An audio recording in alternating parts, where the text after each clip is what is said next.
Hello, my dear winners, my dear champions, my dear great learners. మీ జీతం రాకముందే అయిపోతుందా? మీ జీతం ఇలా రాగానే అయిపోతుందా? మీ ఈఎంఐలు, క్రెడిట్ కార్డు బిల్లులు కడుతూ కొత్త లోన్ తీసుకొని పాత లోన్ కడుతున్నారా? అయితే మీరు డెబిట్ ట్రాప్లో చిక్కుకున్నట్టే. మీరు లోన్ అనే ఉచ్చులో ఉన్నట్టే.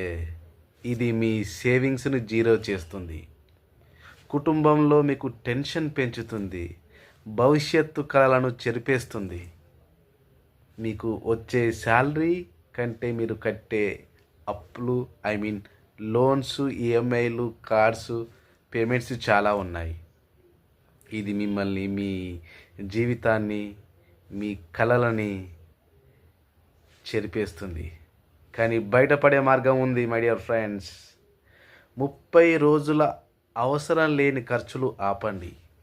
అన్ని అప్పుల లిస్టు ఒకసారి లిస్ట్ అవుట్ చేసి రాసుకోండి. ఎక్కువ వడ్డీ ఉన్న అప్పును ముందే క్లియర్ చేయండి.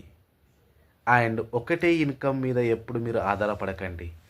Side income, passive income, extra income మీద మీరు దృష్టి పెట్టండి, మొదలు పెట్టండి.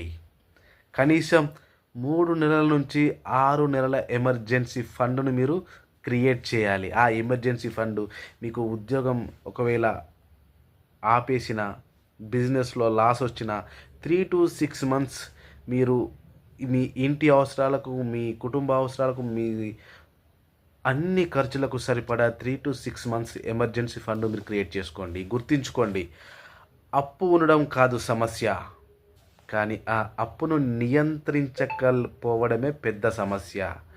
అప్పు నియంత్రణ లేకపోతే మీరు సమస్యల్లో చిక్కుకుంటారు. నేను మీ డాక్టర్ రవిసిద్ధుల మీకోసం డెబిట్ ఫ్రీ ప్లాన్ రెడీ చేశాను.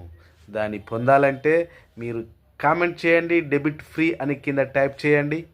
మీకు నెక్స్ట్ వీడియోలో క్లియర్గా మీకు ఎక్స్ప్లెయిన్ చేస్తాను. Thank you so much. Signing off doctor Ravisiddhula. Thank you.